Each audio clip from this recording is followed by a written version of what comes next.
ආයිබෝවන් දුවේ පුතේ අද අපි විස්තර කරන්න යන්නේ 12 ශ්‍රේණිය තාක්ෂණ වේදේ සහ විද්‍යාව විෂයේ 5 වන ඒකකයේ 5 වන නිපුණතාවය බලය සහ ඒ ආචරණ පිළිබඳ දැනුම එදිනදා ජීවිත අවශ්‍යතා සඳහා යොදා ගැනීම කියන කොටස. ඒකේ නිපුණතා මට්ටම පහේ එක නිපුණතා මට්ටම බලයේ ස්වභාවය සහ ඒ බලපෑම් චලිතය පිළිබඳ නිව්ටන්ගේ නියම ඇසුරෙන් විස්තර කිරීම පිළිබඳ. ඉතින් මේ පාඩම සමග සම්බන්ධ වෙන දුල පුතාලා මම හිතනවා මීට කලින් කරපු පාඩම අපි බලය සම්බන්ධ කර පළවෙනි කොටස මේ වෙනකොට ඒක අදාරලා ඇත්තේ ඒක අදාරලා නැති කෙනෙක් ඉන්නවනේ මේ වීඩියෝ නරඹලා ඊට පස්සේ මේ වීඩියෝවත් එක්ක නරඹන්න එකතු වෙනවා නම් වඩා හොඳයි.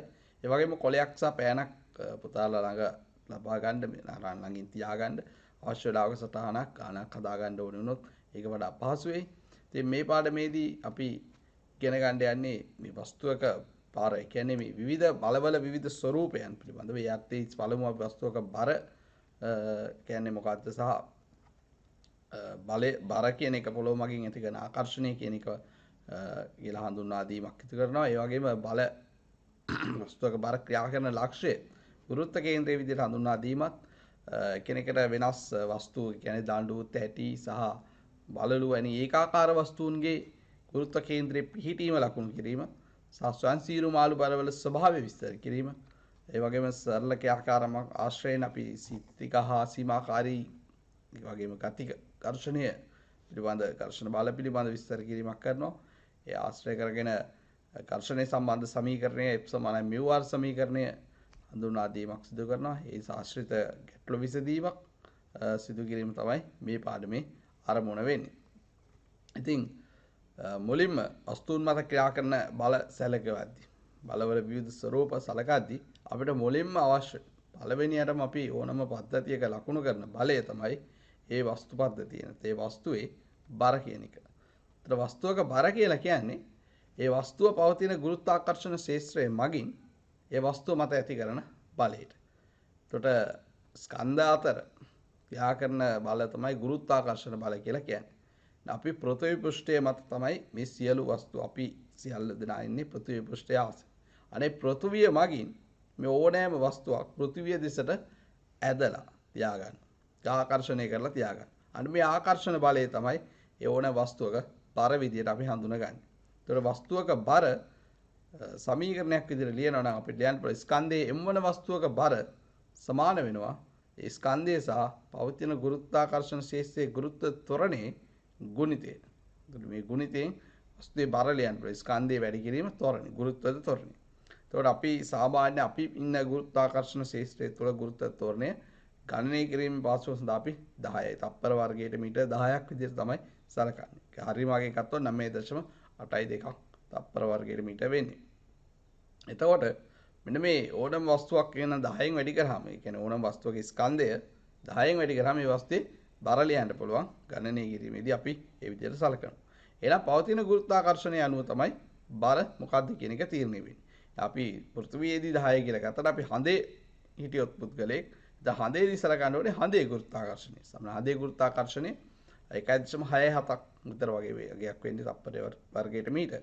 එහෙනම් දැන් කිලෝග්‍රෑම් එකක ස්කන්ධයක් සලකුවොත් ඒක පෘථිවියේදී ඒ වස්තුවේ බර නිව්ටන් 10ක් වෙනවා. හඳට ගියොත් මේක එක වැඩි කිරීම 1.67 කියන්නේ 1.67 නිව්ටන් වගේ වෙන්නේ. එහෙනම් ගුරුත්වාකර්ෂණයේ වෙනස් තැන් වලදී වස්තුවේ බර වෙනස් වෙනවා. නමුත් ස්කන්ධයේ කියන රාශිය වෙනස් වෙන්නේ නැහැ. වස්තුවක බර කියලා කියන්නේ එහෙනම් ගුරුත්වාකර්ෂණ ශේෂ්ත්‍රය මගින් ඇති කරන බලයේ විදියට හඳුනා ගන්න ඕනේ. එහෙනම් හැමතිස්සෙම බර ලියද්දී ගුරුත්ව ත්වරණය වැඩි කරලා ලියන්න පුළුවන්. එහෙනම් ස්කන්ධයේ m සහ ගුරුත්ව ත්වරණ ජීවන පද්ධතියක් සැලකුවොත් ඒකේ බර ලියන්න පුළුවන් mg කියලා. ඒ වගේම තමයි වස්තුවක බර හැමතිස්සෙම පෘථිවිය ආසන්නයේ පවතින වස්තුවක් සැලකුවාම වස්තුවේ බර පෘථිවි කේන්ද්‍රයේ දෙසට තමයි යොමු වෙන්නේ. ඒ කියන්නේ අපි වන්නේ හැමතිස්සෙම ඕනෑම තැනකදී බර සිරස්ස පහළට ක්‍රියා කරනවා කියලා. අපි පෘථිවි පෘෂ්ඨයේ මත ඉන්න තැනදී සිරස්ස පහළට කියලා කියන්නේ පෘථිවි කේන්ද්‍රයේ දිශාවට. ඒතකොට වස්තුවේ බර ක්‍රියා කරන හැමතිස්සෙම සිරස්ස පහළට කියලා තමයි ඕනම පද්ධතියක ලකුණු කරන්න ඕනේ. ඒ වගේම තමයි දැන් බලයක් නම් ඒ බලයේ ක්‍රියාලක්ෂයක් තියෙනවා. ශාලාත්වයක් දිශාවක් වගේම ක්‍රියාලක්ෂයක් තියෙන අපේ කලින් පාඩමේදී විස්තර කරා. එහෙනම් මේ වස්තුවේ බර ක්‍රියා කරන ලක්ෂයට අපි කියනවා නමක්. ඒක තමයි වස්තුවේ ගුරුත්ව කේන්ද්‍රය කියලා හඳුන්වන්නේ.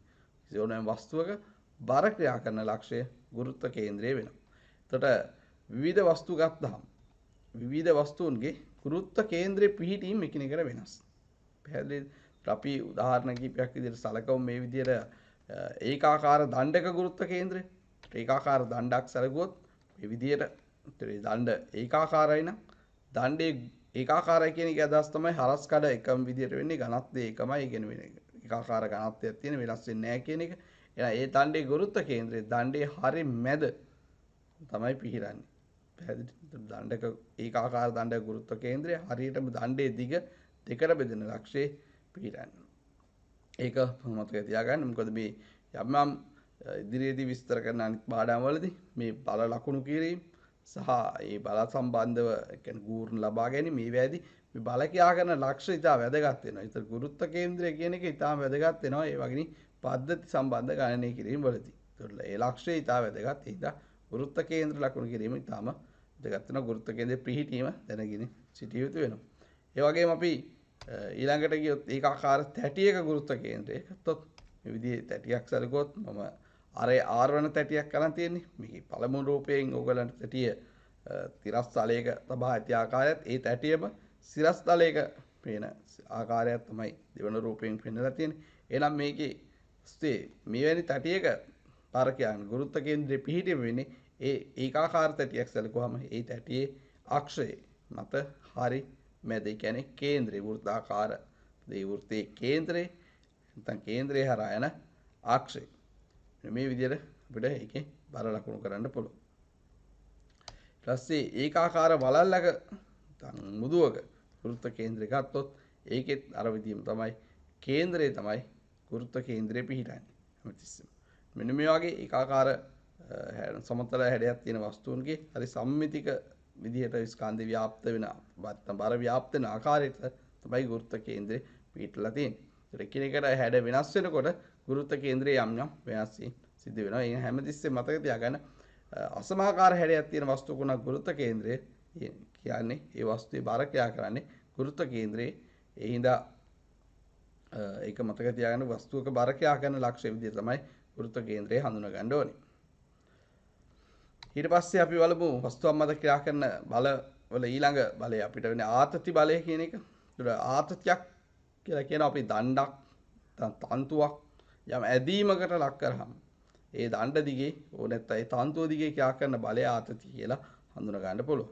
කියන්නේ දැන් අපි තන්තුවක් නිකන් අරගෙන නිකම්ම නිකන් මෙහෙම තන්තුව තියලා තිබ්බොත් ඒක මත ආතතියක් ඇති වෙන්නේ නැහැ. තන්තුව යම් ඇදීමකට ලක් කරන්න. තන්තුවනොත් යම් බලයක් දෙන්න ඕනේ. මොකද මේක ස්පර්ශීය බලයක්.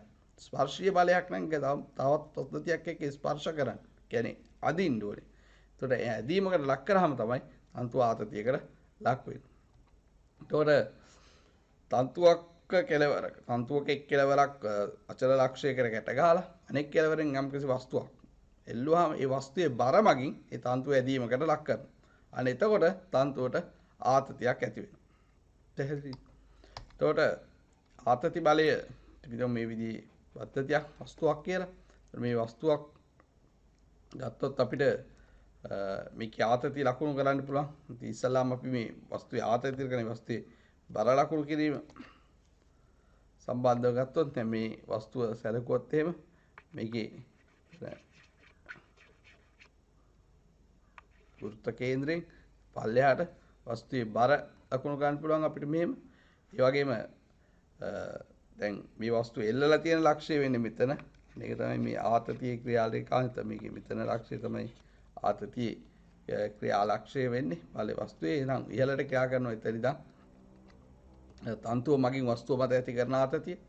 මේක මතක තියාගන්න මේ මං පේ රූපේ ලකුණු කරලා තියෙන්නේ මේ කියන්නේ තන්තුව මගින් වස්තුව මත ඇති කරන ආතතිය. එතකොට මේ ආතතිය අදාළ වෙන්නේ මම මේ ආතතිය T කියලා දැම්මොත් අපි ආතතිය සංකේතවත් කරන T කියලා දැම්මොත් මේ T කියලා කියන්නේ වස්තුව මත ආතතිය මෙතනදී අපි තන්තුව මත ආතතිය ගත්තොත් වෙන රූපයක තන්තුව ඇදලා ගත්තොත් එහෙනම් මේ තියෙනවා මෙන්න මේ නිව්ටන්ගේ තුන්වෙනි නියමයට අනුව තමයි මේ සියලු බලය දෙන්නේ. ඒතකොට මේක වස්තුව මත ඇති ආතතිය වගේම වස්තුව මගින් තන්තුව මත ආතතියක් ඇති කරනවා. අනේ තන්තුව වස්තුව මගින් තන්තුව මත ඇති කරන ආතතිය විදිහට විශාලත්වයෙන් සමාන දිශාවෙන් ප්‍රතිවිරුද්ධව මේ විදිහට දෙනවා. ඒතර මෙතන ඉහළ ලකුණු කරලා තියෙනවා. මේ තියෙන්නේ මේ උඩ තියෙන සිවිලිම නැත්නම් ඒ තන්තුව එල්ලා තියෙන ලක්ෂය මගින් තන්තුව මේ පැත්තට අදිනවා. ඒ බලය තමයි නැත්නම් දෘಢාධාරකයේ මගින් තන්තුව මත ඇති කරන ආතතිය තමයි ලකුණු කරලා තියෙන්නේ. අපි දෘಢ ආධාරකයත් ඕනනම් ඇදලා පෙන්නොත් මෙහෙම. අන්න අපිට මේ දෘಢාධාරකයේ මත ඇති වෙන ආතතිය මේ විදිහට පල්ලෙහාට ලකුණු ගන්න පුළුවන්. සිරස්ස පහළට ඒකෙන්නේ දෘಢාධාරකය තන්තුව මගින් දෘಢාධාරකයේ මත ආතතිය පහළට විදිහට. ඒකට අපි ඇත්තටම සාමාන්‍ය ගණනය කිරීම වලදී ආතතිය ඇඳලා පෙන්නනකොට අපි මේ වස්තු මත තියෙන ආතති පවණ ඇඳලා පෙන්නන්නේ මේ තන්තුව මත එන ආතතිය ඇඳලා පෙන්නන්නේ නැහැ. ඉතින් වැරදියට වටහා ගන්න එපා. අපි තන්තුව තමයි ආතතියකට ලක් වෙන්නේ. නමුත් අපි මේ තන්තුව මගින් වස්තුව එල්ලා ඇති වස්තුව මතත් වස්තුව මගින් තන්තුව මතත් විදිහට නිව්ටන්ගේ තුන්වෙනි නියමය අනුව ක්‍රියා ප්‍රතික්‍රියා යුගල විදිහට තමයි මේ ආතති බලය යෙදෙන්නේ. දැන් මේ කතා කරපු ආතතිය කතා කරද්දී අපි දන්නවා වස්තුවක් දැන් මෙහෙම හිතමු තන්තුවක් ආධාරයෙන් වස්තුවක් එල්ලලා තිබ්බා කියලා. එතකොට මේ වස්තුවේ බරට අනුරූපව තන්තුවේ ආතතිය වෙනස් වෙනවා. උදාහරණයක් විදිහට කිව්වොත් වස්තුවේ බර නිව්ටන් 20යි නම් අර තන්තුවේ ආතතිය නිශ්චල තියෙන අවස්ථාවේ තන්තුවේ ආතතිය නිව්ටන් 20ක් වෙනවා. අපි වස්තුවේ බර නිව්ටන් 50 කරොත් ඉබේම තන්තුවේ ආතතිය නිව්ටන් 50ක් වෙනවා. වස්තුවේ බර වැඩි කරන්න ඒ බරට අනුරූප වෙන විදිහට තන්තුවේ ආතතිය මේ විදිහට වැඩි වෙනවා. මේ විදිහට ඉබේ තන්තුවේ ආතතිය ඉබේ වෙනස් වෙනවා. අනේ විදිහේ ඉබේ වෙනස් වෙන බල වලට අපි කියනවා ස්වයං සීරුමාරු බල කියලා. කියන්නේ ඒ ස්වයං සීරුමාරු බල වෙනම බාහිර කාරකකින් වෙනස් කරන්න ඕනේ. එල්ලන ලද වස්තුව නැත්තම් ඒ අදිනවා නම් තන්තුව අදින බලයේ අනුව තන්තුවේ ආතතිය ඉබේ වෙනස් වෙනවා. ඉබේ වෙනස් වෙන විදිහේ බල වලට අපි කියනවා මේ විදිහට ස්වයං සීරුමාරු බල කියලා. ඒකට තන්තුවක ආතතිය කියන්නේ ස්වයං සීරුමාරු බලයක් විදිහට හඳුනා ගන්න ඕනේ. ඒ විදිහේ ස්වයං සීරුමාරු බලයක් ඉදන් තමයි මේ තන්තුවක ආතතිය පාවිච්චි කරලා නැත්නම් දුන්නක ආතතිය පාවිච්චි කරලා අපිට දුනුතරාදී කියන එක නිර්මාණය කරගෙන බර මැනීම සඳහා දුනුතරාදී නිර්මාණය කරගන්න පුළුවන් වෙලා තියෙන්නේ. ඊළඟට වස්තුවක් මත ක්‍රියා කරන බල ස්වરૂපය يعني බලයේ ස්වરૂපය විදිහට අපි කතා කරන අභිලම්බ ප්‍රතික්‍රියා බල. ඒතර අභිලම්බ ප්‍රතික්‍රියාව කියලා කියන්නේ කිසියම් වස්තුවක් තව වස්තුවක් සමග ස්පර්ශව පවතිනවා නම් වස්තුවක් සියම් පෘෂ්ඨයක් එක්ක ස්පර්ශව පවතිනකොට ඒ පෘෂ්ඨයට ලම්බක වස්තුව මත ඇති කරන බලය තමයි අභිලම්බ ප්‍රතික්‍රියා බල කියලා කියන්නේ. එතන මතක තියාගන්න මේක ලම්බකව ඇති කරන බලය වෙන්න ඕනේ. කියන්නේ එකිනෙකට වස්තුක ස්පර්ශ නම් ඒ ස්පර්ශ හැම පෘෂ්ඨයක් ස්පර්ශ පෘෂ්ඨ සෑම එකක් මත මේ එකිනෙකට ලම්බකව බල ඇති වෙනවා. කියන්නේ එක වස්තුවකින් අනෙක් වස්තුවටත් ඒ වස්තුවෙන් පළවෙනි වස්තුව විතරත් විදිහට සෑම වස්තුවක් වෙන ක්‍රියා සහ ප්‍රතික්‍රියා යුගල විදිහට මේ ප්‍රතික්‍රියා බල නිර්මාණය වෙනවා. ඒකට ක්‍රියා ප්‍රතික්‍රියා යුගල නිව්ටන්ගේ තුන්වෙනි නියමය අනුගමනය කරගෙන මේ සියලු බල පද්ධති මත ක්‍රියාත්මක වෙන්නේ. ඒකට අභිලම්බ ප්‍රතික්‍රියාව මේ කිව්ව කාරණාවට අනුව හැමතිස්සෙම ස්පර්ශ පෘෂ්ඨයේ ලම්බකව තමයි ක්‍රියා කරන්න ඕනේ. කියන්නේ අපි වස්තුවක් මත ප්‍රතික්‍රියා බලය ලකුණු කරනවා නම් ඒක හැමතිස්සෙම ස්පර්ශ පෘෂ්ඨයේ ලම්බකව වස්තුව මත ක්‍රියා කරන විදිහට අඳින්න පුරුදු වෙන්න ඕනේ. මේ විදිහේ වස්තුවක් ගත්තොත් මෙතන මේ තියෙන ස්පර්ශ පෘෂ්ඨයේ බාහිරට පේනවා ඇති. මේ අපි සලකන වස්තුව. ඒත් මේ වස්තුවේ ලිම්ම ගත්ත වස්තුවේ බර, ඒතර වස්තුවේ බර ක්‍රියා කරන්නේ ලක්ෂයට අපි කියන්නේ ගුරුත්ව කේන්ද්‍රය කියලා. ඒතර ගුරුත්ව කේන්ද්‍රයේ ඉඳන් වස්තුවේ බර සිරස්ව පහළට ක්‍රියා කරනවා.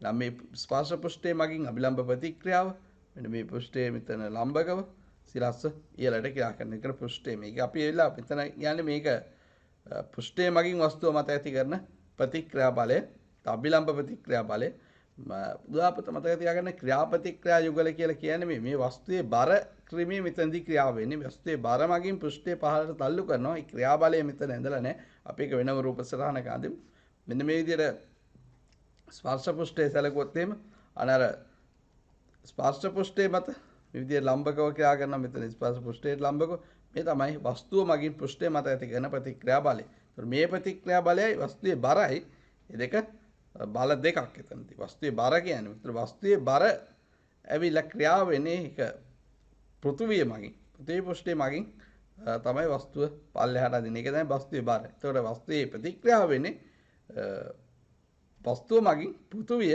ඒ පැත්තට ඇද ගැනීම. මෙතන ප්‍රතික්‍රියා බලවලදී කතා කරන මේ වස්තුව මගින් පෘෂ්ඨය පල්ලෙහාට තල්ලු කරනවා. ඒ වගේම පෘෂ්ඨය මගින් වස්තුව ඉහළට තල්ලු කිරීමක් වෙනවා. ඒක තමයි ප්‍රතික්‍රියා. එතකොට මේක ක්‍රියාබලයේ විදිහට හඳුනා ගන්න පුළුවන්. එතන මේක තමයි අපි ක්‍රියාව කියලා වෙන්නේ මෙතනදී. මේ තමයි ප්‍රතික්‍රියාව වෙන්නේ. එතකොට නිව්ටන්ගේ තුන්වෙනි නියමයට අනුව ක්‍රියා කරන බල යුගලය ඕකයි. ඒ විශාලත්වයෙන් සමානයි. ඒ වගේම දිශාවෙන් ප්‍රතිවිරුද්ධව ක්‍රියා කරන්නේ. එතකොට අභිලම්බ ප්‍රතික්‍රියා බල ගත්තොත් මේ වගේ පද්ධතියක නම් මේක අපි ලකුණු කරමු මෙතන වස්තුවක බල විදියට ලකුණු කරා මේක ප්‍රතික්‍රියා බල විදියට තේ තියාගන්න මේ හැම තිස්සෙම මෙතන ලම්බකව තමයි ලකුණු වෙන්න ඕනේ. ඒ වස්තුවේ බාර ක්‍රියා කරන ලක්ෂ්‍ය විදියට ගුරුත්ව කේන්ද්‍රය හඳුනගන්න. මේ වගේ පද්ධතියක් සැලකුවොත් මෙතනදී මේ ස්කන්ධයෙන් මේක වෙන වස්තුවක් කියලා ගමු. මේ දෙවෙනි එක ස්කන්ධයෙන් දෙක වෙන වස්තුවක්. ඒතර මේ වස්තුව මත ක්‍රියා කරන අභිලම්බ ප්‍රතික්‍රියා වාරයක මේක මත ආර දෙක මොකද එකිනෙක වෙනස් වස්තු දෙක. ඒ වගේම තමයි මෙන්න මේ වස්තු දෙක අතර ස්පර්ශ වෙලා තියෙනවා. එහෙනම් ස්පර්ශ හැම පෘෂ්ඨයක් මතම එකිනෙකට ලම්බක බල ක්‍රියා කරන මේ වලය P විදියට මේ ඒකට PP කියලා. ඒතර මේ කුඩා වස්තුව මගින් මේ පැත්තට ලම්බකව බලයක් ඇති කරනවා වගේම තමයි විශාල වස්තු මගින් අනිත් වස්තුව මත ලම්බකව ඒ විශාලත්වයෙන් සමාන දිශාවෙන් කියන්නේ මේ ප්‍රතික්‍රියා බල කියන එක ස්පර්ශ හැම පෘෂ්ඨයක් මතම ස්පර්ශ පෘෂ්ඨ වලට ලම්බකව ක්‍රියා කරනවා කියන එක මතක තියාගන්න ඕනේ. අඳිද්දී ඇඳලා පෙන්නන්න පුළුවන් වෙන්නත් ඕනේ. මේ වගේ ආනත් තලයක් මත තියෙන වස්තුවක් ගත්තොත් මේ ආනත් තලයේ ලම්බකව ප්‍රතික්‍රියා බලය විදිහට දෙනවා. මේ ලකුණු ගන්න පුළුවන් බර වස්තුවක පල්ලෙහාට. ඒ වගේම තමයි මේ ප්‍රතික්‍රියා බලයේ වස්තුව මත ක්‍රියා කරන ප්‍රතික්‍රියාව තමයි ඉහළට ක්‍රියා කරන. ඒ වගේම මේ පල්ලෙහාට තියෙන මේ බලය ගත්තොත් එහෙම ඒ ඇවිල්ලා වස්තුව මගින් ආනත් තලයේ මත ඇති කරන ප්‍රතික්‍රියාව. ඒ වගේම මේ වගේ නාද ඇති දෙකක් උඩ දැන් අපි කියනවා සේතු ආධාරක දෙකක් උඩ දණ්ඩක් තියලා තිබ්බොත් අන්න මේ දණ්ඩ මගින් මේ ප්‍රතික්‍රියා බල ඇති කරනවා දණ්ඩ මත. ඒ වගේම දණ්ඩේ බර පල්ලෙහාට තියෙනවා. ඒකෙන් මේ නාද ඇති දෙක උන්නම් වෙනම අපි හදලා පෙන්නුවා. මේ දණ්ඩ මගින් නාද ඇති දෙක මත හරහා සමාන ප්‍රතික්‍රියා බල දෙකක් මෙහෙම පහළට ඇති කරනවා. ඉතින් මේ විදිහට ප්‍රතික්‍රියා බල ලකුණු කරන්න තේ තියා ගන්න ඕනේ. ප්‍රතික්‍රියා බල කියන්නේ පද්ධතියක් මත ක්‍රියා කරන බල සලකද්දී ප්‍රතික්‍රියා බල කියන එක අපිට වැදගත් වෙනවා. ඊළඟට අපි බලමු ඝර්ෂණ බල. ඒතර ඝර්ෂණය කියලා කියන්නේ වස්තුවක් යම් පෘෂ්ඨයකට සාපේක්ෂව චලිත වීමේදී ඒ සාපේක්ෂ චලිතයට ප්‍රතිවිරුද්ධව පෘෂ්ඨයේ දිගේ ක්‍රියා කරන බලය. ඒතර ඝර්ෂණය. දැන් අපි කතා කරපු අභිලම්බ ප්‍රතික්‍රියා බලය පෘෂ්ඨයට ලම්බකව ක්‍රියා කරන ස්පර්ශ පෘෂ්ඨ අතර. නමුත් ඝර්ෂණය ක්‍රියා කරන්නේ පෘෂ්ඨයේ දිගේ. කියන්නේ පෘෂ්ඨයට ස්පර්ශ පෘෂ්ඨයට සමාන්තරව සාපේක්ෂව චලිතවද හෝ චලිත වීමට පෙළඹෙන දිශාවට ප්‍රතිවිරුද්ධව. මතක තියාගන්න අපි නිකම් වස්තුවක් අරන් ඒ වස්තුව නිකම් පෘෂ්ඨයක් උඩ තියලා තිබ්බොත් ඒකේ කිසිම චලිත වීමට පෙළඹවීමක් හෝ චලිත වීමක් නැත්නම් එතන ඝර්ෂණයක් ක්‍රියා කරන්නේ නැහැ. ඝර්ෂණයක් ක්‍රියා කරන්න ඒ වස්තුව පෘෂ්ඨයක් මත තියලා පෘෂ්ඨයට සාපේක්ෂව වස්තුව චලිත කරන්න ඕනේ. එහෙම නැත්නම් චලිත කරන්න පොළඹවන්න ඕනේ. ඒ පෙළඹවීමක් වත් නැත්නම් මේ වස්තුව මත ඝර්ෂණයක් ක්‍රියා කරන්නේ නැහැ. ඝර්ෂණයට අවශ්‍ය සාධකයක් තමයි සාපේක්ෂව චලිත වීම හෝ චලිත වීමට පෙළඹවීමක් පෘෂ්ඨ අතර තියෙන්න ඕනේ කියන එක. නම් මේ විදිහට ක්‍රියා කරන බලවලට අපි කියනවා ඝර්ෂණ බල කියලා. ඒ ඝර්ෂණය දැන් කලින් විස්තර කරාගේ හැම තිස්සෙම ස්පර්ශ පෘෂ්ඨයට සමාන්තරයි. ඒ වගේම චලිත වෙන්න පෙළඹෙන හෝ චලිත වන දිශාවට ප්‍රතිවිරුද්ධව තමයි ක්‍රියා කරන්නේ. දැන් මෙතන මේ වස්තුවේ ලකුණු කරලා තියෙන්නේ අපි මේ ලකුණු කිරීම ගත්තොත් කියන්නේ වස්තුවක කලින් ලකුණු කරපු විදිහට බර පල්ලෙහාට ප්‍රතික්‍රියාව මේ පැත්තට දැන් බාහිරින් යම් කිසි බලයක් යදොත් P කියලා කියන්නේ චලිත කිරීමට පොළඹවන බලයක් යදලා චලිත වෙන්නත් පුළුවන් වෙන්නත් පුළුවන්. ඒකට ඝර්ෂණය හැමතිස්සෙම ක්‍රියා කරන්නේ ඊට ප්‍රතිවිරුද්ධව. ඉතින් අපි ඔක විස්තර කරලා බැලුවොත් මේ විදිහේ වස්තුවක් තියෙනවා නම් ඉස්සලා මේ වස්තුව වෙනම අපි මේ වස්තුව අරගත්තොත් මේ වස්තුවේ බර පල්ලෙහාට ක්‍රියා කරනවා සිරස්ව පහළට. ඒ වගේම ප්‍රතික්‍රියා බලය වස්තුව මත සිරස්ව ඉහළට ක්‍රියා කරනවා. කියන්නේ පෘෂ්ඨයේ මගින් වස්තුව මත ඇති කරන ප්‍රතික්‍රියාව. ඒ වගේම වස්තුවට බාහිරින් P බලයක් යදුවොත් අන්න ඒ බලය යෙදීම නිසා මේ චලිතයකට පෙළඹෙනවා. හෝ චලිත වෙන්න පුළුවන්. අනේ චලිත වෙන දිශාට ප්‍රතිවිරුද්ධව පෘෂ්ඨයේ මගින් වස්තුව මත ඝර්ෂණයක් ඇති කරනවා. දැන් පෘෂ්ඨයේ මේ අපි සැලකේ වස්තුව විතරයි. මේ වස්තුවේ ස්පර්ශ වෙලා තියෙන පෘෂ්ඨයේ සැලකුවොත් වෙනම මෙන්න මේ විදිහට ගත්තොත් අන ප්‍රතික්‍රියාව අභිලම්බ ප්‍රතික්‍රියාව වස්තුව මත ඉහළට ක්‍රියා කරා වගේ මේ වස්තුව මගින් පෘෂ්ඨය මත ඇති කරන අභිලම්බ ප්‍රතික්‍රියාව පහළටත් මේ පෘෂ්ඨය මගින් වස්තුව මත ඇති කරන ඝර්ෂණය වම් පැත්තට ඇති කරා වගේම අන පෘෂ්ඨය මගින් වස්තුව මගින් මේ පෘෂ්ඨය මත ඝර්ෂණ බලය ඉදිරියට ක්‍රියාත්මක වෙනවා මේ විදියට. එහෙනම් මේක මේ බලත් ක්‍රියාපතික්‍රියා යුගල විදියට එදෙන. නිව්ටන්ගේ 3 වන නියමයට අනුව එදෙන බල වර්ග තමයි සින් සියල්ල. ඒක තකලේ. ඒතකොට ඝර්ෂණ බලයේ කොහොමද ලකුණු කරන්නේ කියන එක සම්බන්ධයි. ඝර්ෂණ බලය ගැන තවදුරටත් විස්තර කරන්න ගියොත් දැන් උදාහරණයක් මෙතනදී මම ඔයාලට දෙනවා මේ පද්ධතියේ කියා කරන බල ලකුණු කිරීම සම්බන්ධව. අපි බලමු මේ පද්ධතිය. මේකේ දීලා තියෙන ඔයගොල්ලන්ට මේක සිරස් සහ තිරස් බිත්තියක් අතර රඳවලා තියෙන එක ඉනිමගක් ආකාරයේ වස්තුවක්. පෘෂ්ඨ දෙකම රළුයි කියලා ඔයගොල්ලන්ට දීලා තියෙනවා. අපි මේ වස්තුවේ ගියොත් මේකේ ඒ ලක්ෂණ පළමුවම අපි මේ පද්ධතියක ලකුණු කරන බලය තමයි දීපිතේ මේ වස්තුවේ බාර කියන එක. එතන වස්තුවේ බාර ක්‍රියා කරන්නේ දණ්ඩක් ඉඳන් මේක ඒකාකාර දණ්ඩක් විදිහට තියෙන ඉඳන් ඒක දණ්ඩේ හරිය මැදින් වස්තුවේ බාර ක්‍රියා කරන්න ඕනේ. ඒතකොට අපි ඒ ලක්ෂය ගත්තොත් ඒ ලක්ෂය තිරස් පෘෂ්ඨයේ රළු පෘෂ්ඨයක් මත ස්පර්ශව පවතින. ඒ ලක්ෂය මත වස්තුවේ බාර මේ විදිහට ප්‍රතික්‍රියා බලය R1 කියලා ගත්තොත් ඒක පෘෂ්ඨයේ ලම්බව ඉහළට ක්‍රියා කරනවා. ඒ වගේ B ලක්ෂය සිරස් බිත්තියක ගැටලා තියෙන. දැන් B ලක්ෂය ගත්තොත් ඒක B ලක්ෂයේ ඒ සිරස් බිත්තියේ ලම්බක ප්‍රතික්‍රියාව දණ්ඩ මත තිරස්ස R2 කියලා මෙතන ලකුණු කරලා තියෙන මේ පැත්තට ක්‍රියාත්මක වෙනවා. ඊළඟට අපි ලකුණු කරන්නේ දැන් මේකේ ඝර්ෂණ බල ප්‍රතික්‍රියා බල ලකුණු කරා බර ලකුණු කරා දැන් ඝර්ෂණ බල ලකුණු කරන්න ඕනේ. දැන් මේ දණ්ඩ මේ විදිහට තිබ්බොත් මේ දණ්ඩ මේ ඒ ලක්ෂයේදී ලිස්සලා යන්න බලන්නේ මේ පැත්තට හැමතිස්සෙම. මේ පැත්තට ලිස්සීමකට පෙළඹවීමක් තියෙනවා. එහෙනම් මේක ලිස්සීම මේ පැත්තට පෙළඹවීමක් තියෙනවා නම් අන්න ඝර්ෂණයේ ඊට ප්‍රතිවිරුද්ධව පෘෂ්ඨයේ දිගේ ක්‍රියා කරනවා F1 කියලා ගත්තොත් ඒක දකුණු පැත්තට ක්‍රියා කිරීමක් වෙන්නේ. එතන මේක මේ පැත්තට ලිස්සීමක් සිදු කරනවා නම් පෙළඹ වෙනවා නම් අනිවාර්යෙන් දණ්ඩ පහළට බිත්තිය දිගේ පහළට රූට් ආයාමට තමයි ඒතකොට පෙළඹෙන්නේ. අන්න ඒ පහළට චලිත වීමට පෙළඹෙන නිසා ඊට ප්‍රතිවිරුද්ධව B ලක්ෂයේදී ඝර්ෂණයේ ක්‍රියාත්මක වෙන්නේ සිරස්ව ඉහළට. ඒ පෘෂ්ඨයේදී කේ සිරස්ව ඉහළට ක්‍රියාත්මක වෙන්නේ F2 කියලා. මේ විදිහට පද්ධතියක් ඕනම දෙන ලද පද්ධතිය ඝර්ෂණ බල ලකුණු කිරීමට පෙදුවල පුතාලට හැකියාව තියෙන්න ඕනේ. ඉතින් මේ පාඩම සම්බන්ධව කරුණු ඉගෙන ගන්නකොට මෙන්න මේ බල ලකුණු කිරීම ඉතාම වැදගත්. ඒ වගේම මේ බල මොනවද කියන එක මේ දක්වා අපි ඉගෙන ගත්තා. ආතතිය ඉගෙන ගත්තා. ප්‍රතික්‍රියා බලයෙන් අභිලම්බ ප්‍රතික්‍රියාව වස්තුක බර කියන එක මුලින්ම ඉගෙන ගත්තා. ඝර්ෂණ බලය කියන එක ඉගෙන ගත්තා.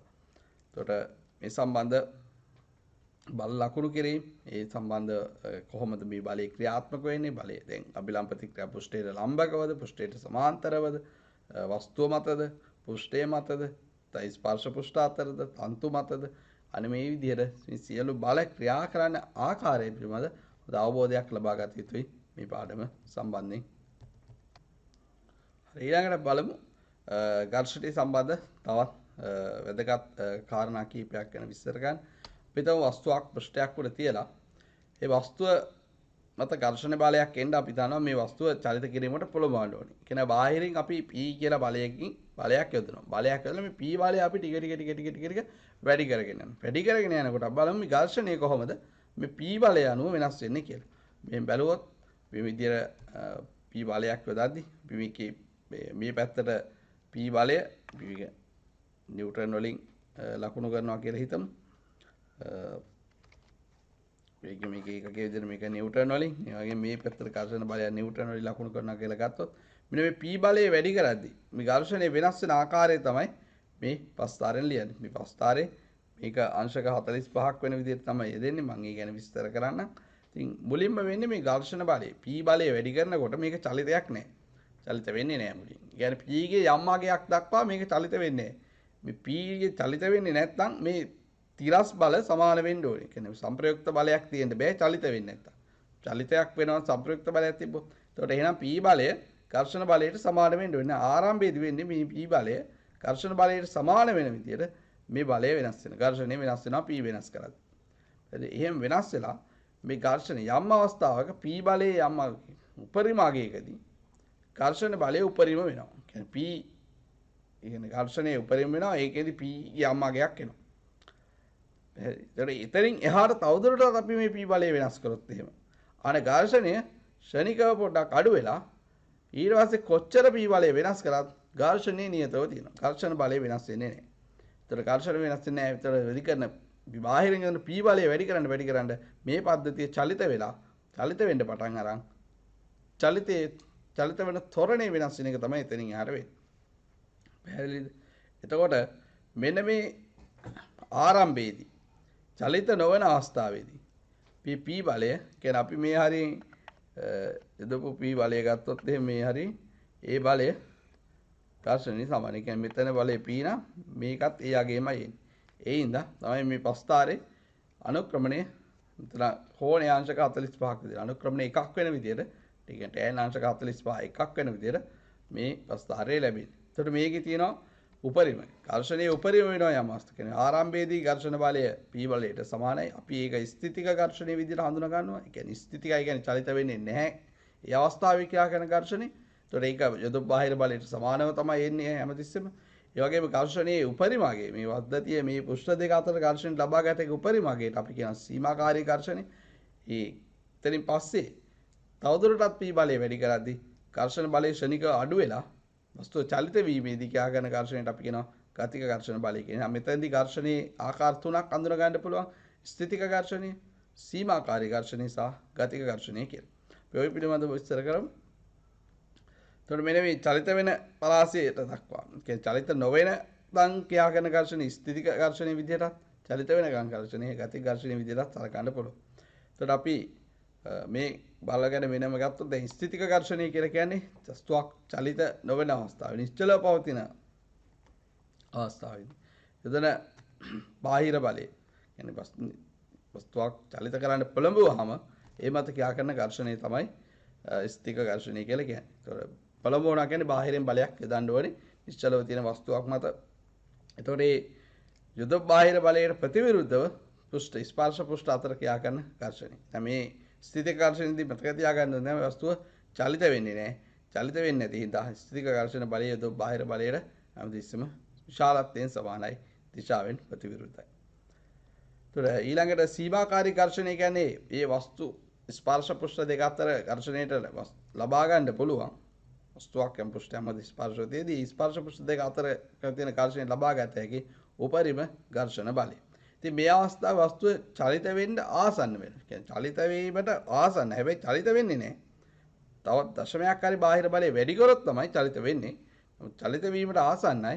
ඒ හින්දා අපි ඒක සීමාකාරී ඝර්ෂණය නැත්නම් උපරිම ඝර්ෂණ බලය කියලා කතා කරනවා. ඉතින් මේ චලිත වීමට ආසන්න අවස්ථාවේ ඊළඟ මේ අවස්ථාවේ සීමාකාරී ඝර්ෂණ බලය යොදා ඇති බාහිර බලයට සමාන වෙන්න ඕනේ. ඊට පස්සේ සීමාකාරී ඝර්ෂණ බලය තමයි පෘෂ්ඨ දෙකක් අතර ඝර්ෂණයට ලබා ගන්න පුළුවන් උපරිමගේ තීරණය වෙන්නේ. ඒ වගේම මේ තමයි චලිත වෙන්න ආසන්නතම අවස්ථාව. තව දුරටත් අපි බාහිර බලය වැඩි කරොත් අන්න වස්තුව චලිත වීමට පටන් ගන්නවා. වස්තුව චලිත වීමේදී ක්‍රියා කරන ඝර්ෂණයට අපි කියනවා ගතික ඝර්ෂණ බලය කියලා. එතකොට වස්තුවක් චලිත වීමේදී චලිතයට ප්‍රතිවිරුද්ධව ස්පර්ශ පෘෂ්ඨ අතර ක්‍රියා කරන බලය තමයි ඝර්ෂණ බලය තමයි ගතික ඝර්ෂණය කියලා කියන්නේ. මේ ගතික ඝර්ෂණ බලය සීමාකාරී බලයට වඩා තරමක් අඩුයි. ඒක පොඩ්ඩක් අඩු වෙලා ඒතර බාහිර බලය කොච්චර වැඩි කළත් ඝර්ෂණ බලය වෙනසක් වෙන. ඒ ඝර්ෂණ බලය නියතයි. ගතික චලනය වෙනකොට වස්තුවක් මත ක්‍රියා කරන ඝර්ෂණය නියතයි. අපි ඝර්ෂණ නදාපවතින සාධක පසුර විස්තර කරමු. මේක මෙන්න මේ විදිහට ගතික ඝර්ෂණ බලය අඩු වෙන්න හේතුව තමයි සාමාන්‍යයෙන් වස්තුවක් පෘෂ්ඨයක් මත තබලා තියෙද්දී ඒ වස්තුවේ ස්පර්ශ පෘෂ්ඨ අතර අණුක බල ක්‍රියාත්මක වෙන. කියන්නේ අණු පෘෂ්ඨයේ වස්තුවේ තියෙන අණු මගින් පෘෂ්ඨයේ තියෙන අණු අතර යම් ආකර්ෂණ බලයක් නම් බල වලින් අණුක බල වලින් බෙදීමකට ලක් වෙනවා. ඒකට ආරම්භයේදී මේ පද්ධතිය චලනය කරන්න අපි අර අණුක බල බිනින්න තරම් ප්‍රමාණවත් බලයක් දෙන්න ඕනේ. මේ වස්තුව චලිත කරවීම සඳහා අන්න එතනදී ඒ හින්දා වැඩි බලයක් දෙන්න ඕනේ. නමුත් චලනය වෙනකොට අර වගේ අණුක බල හදා ගැනීම තරම් කාලයක් නැහැ පද්ධතිය චලනය වෙනකොට. අනේ ඒ හින්දා ගතික ඝර්ෂණය සීමාකාරී ඝර්ෂණයට වඩා ප්‍රමාණයක් අඩු වෙනවා. ඒක තමයි සාමාන්‍ය අර්ථ දක්වීම තියෙන්නේ. ඒතර ගතික ඝර්ෂණය හැමදෙස්සෙම සීමාකාරී ඝර්ෂණයට වඩා අඩුයි කියන එක තේරෙන්න. ඒකට බාහිර බලය ගතික ඝර්ෂණයට වඩා වැඩි. ඒ කියන්නේ පද්ධතිය චලනය වෙන්න පුළුවන් හිතෙන.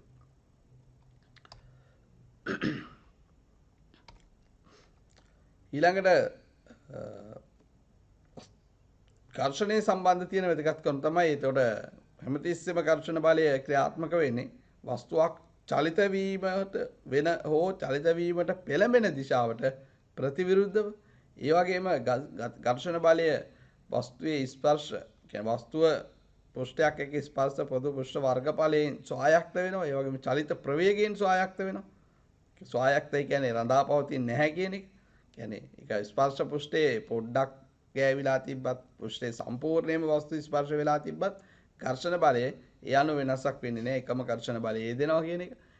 ප්‍රවේගය ගත්තොත් වස්තුව තප්පර මීටර් 10කින් ගියත් තප්පර මීටර් 100ක ප්‍රවේගයෙන් ගියත් ඒ අතර ක්‍රියා කරන ගතික ඝර්ෂණය එනියතගයක් වෙන්නේ. ඒක වෙනස් වෙන්නේ නැහැ. ඒක චලිත ප්‍රවේගය මත රඳා පවතින්නේ නැහැ. ඒ වගේම තමයි ඝර්ෂණ බලය රඳා පවතින එකම සාධකයේ ස්පර්ශ පෘෂ්ඨවල ස්වභාවය. ස්වභාවය කතා කරොත් ඒ කියන්නේ සුමට පෘෂ්ඨයක් නම් ඝර්ෂණයක් ක්‍රියාත්මක වෙන්නේ නැහැ. සුමට පෘෂ්ඨයක් අපි සලකුවොත් එimhe සුමට පෘෂ්ඨ අතර ඝර්ෂණ බලය බිඳුවක් විදිහට තමයි සලකන්නේ. රළු පෘෂ්ඨයක් මත ඝර්ෂණය ඉතා වැඩි. ඒකට රළු පෘෂ්ඨ ගත්තොත් රළු පෘෂ්ඨයක් වල වස්තුවක් තියලා චලනය කරවීම තරමක් අපහසුයි. මොකද ඝර්ෂණය වැඩි හින්දා. ඒතකොට අපිට සම් තැනක් අපිටම ලිස්සල යන තැනක් තියෙනවා කියන්නේ. අපි දැන් ඇවිදීමේදී ලිස්සා යන තැනකදී අපි මොකද කරන්නේ? සාමාන්‍ය වැලි ටිකක් හරි මොනවා හරි දානවා. ඒතකොට ඝර්ෂණය අපිට පුළුවන් නම් ප්‍රමාණයකට එතෙන්දී වැඩි කරගෙන ලිස්සා යාමේ ගුණය අඩු කරගන්න. පැහැදිලි. රළු පෘෂ්ඨයක් මත ඝර්ෂණය ශාලයි බිඳුවට වඩා සුබට පෘෂ්ඨයක් මේක වැදගත් වෙනවා. විභාගයක හෝ කොහේ හෝ තැනක ගොල්ලන්ගේ ගැටලුවකදී සුමට පෘෂ්ඨයක් කියලා තිබ්බොත් එතනදී ඝර්ෂණ බල ලකුණු කරන්න යන්න එපා. ඝර්ෂණීය බිඳුව විදියට සලකන්න රළ පෘෂ්ඨයක පමණයි ඝර්ෂණ බලයක් තියෙන්න පුළුවන්. එතකොට තව වැදගත්ම මේ ඝර්ෂණයේ පාඩමේ තියෙන කොටස කෑල්ල.